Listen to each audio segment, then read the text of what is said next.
This one's for Nick Willis, 68. Hey Nick, thanks for the great question. I'll try and do this justice, but really it deserves an entire series of videos on mainsail trimming, which is a highly complex fine art when it's done nicely.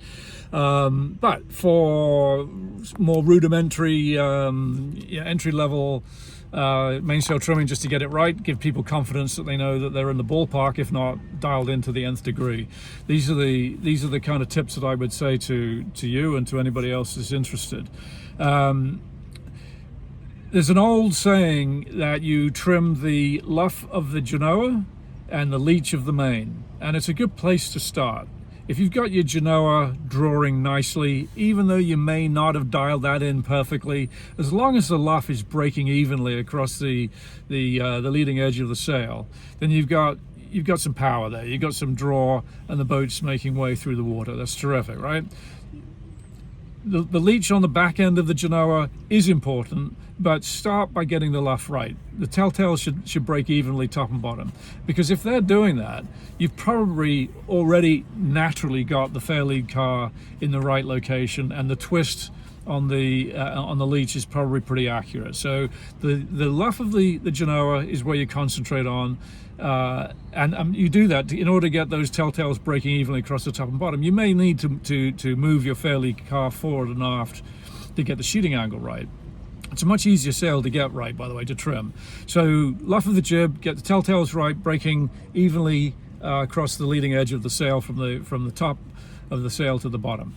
The mainsail is kind of inverse in that you trim the leech of the mainsail.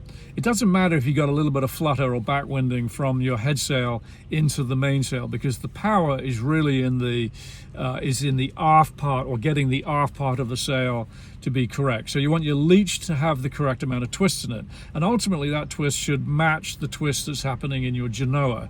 So trim the genoa first, then pay attention to the mainsail and see if you can get that twist correctly. And the best way to remember or know how to dial that in pretty quickly, just to get yourself in the ballpark rapidly, is think in terms of getting your second batten from the top, second batten down, to break parallel with the exit of the boom. So if your second batten from the top is parallel with the boom, the leech has got the same angle of incidence, as it's referred to, as the bottom half, right? So your top 1/3 of the sail and your second batten down is roughly in the middle of your top third, and your bottom part of your sail is being controlled by the boom.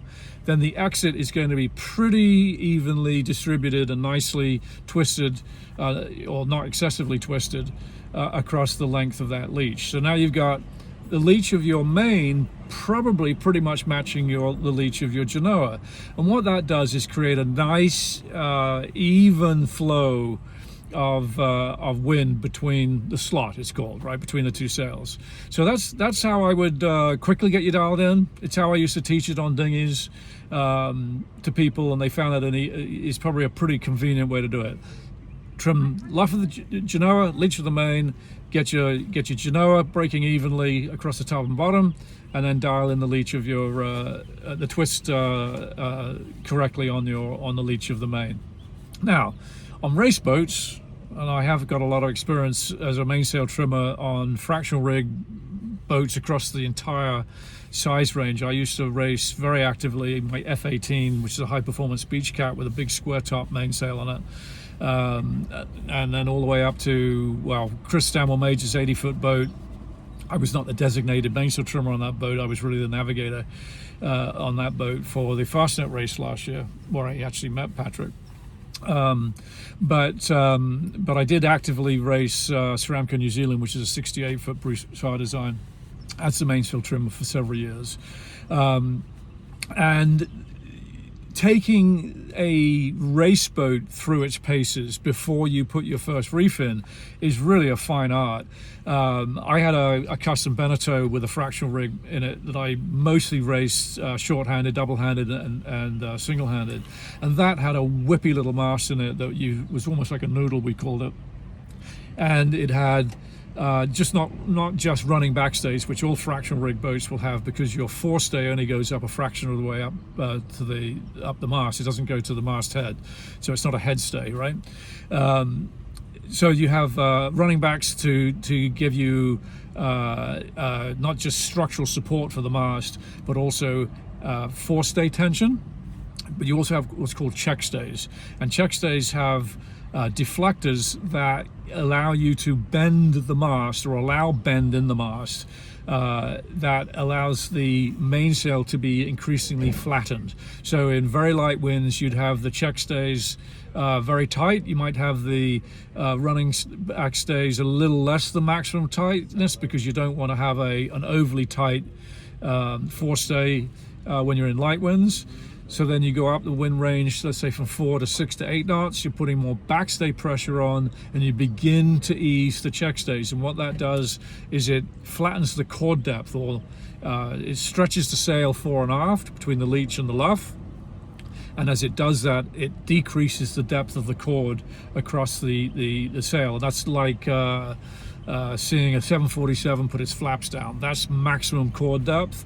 And then when it reaches higher wind speeds, they put the flaps away, right?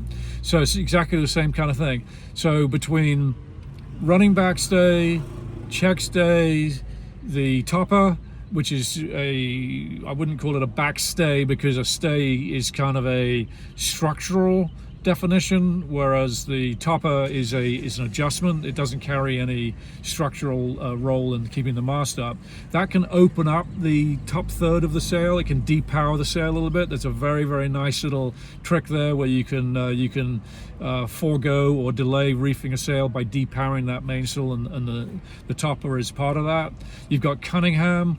If you hold down on the Cunningham, that pulls the draft of the sail forward. It also flattens the sail quite considerably, especially on small boats, dinghies, F-18s, 4-7ers, all the skiffs, that kind of thing, 49ers, that kind of stuff.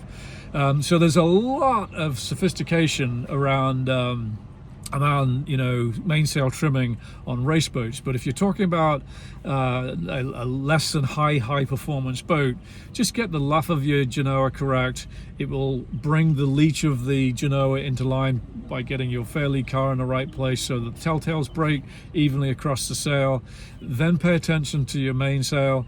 As I said, concentrate more on the leech than the luff, because as the wind range goes up, you'll be traveling that sail down in the puffs. Or if it's consistently windy, you're going to want to carry a little backwinding from the genoa onto the main. It doesn't jeopardize the power in the mainsail at all.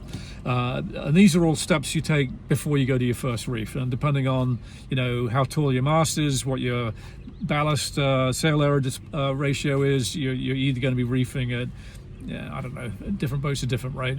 On Aqua Libra, we don't really reef until about 20 knots. But on other boats I've owned, I've been reefing down as low as 12 knots. So, those are the basics for getting the sails trimmed correctly. I hope that's helpful, Nick.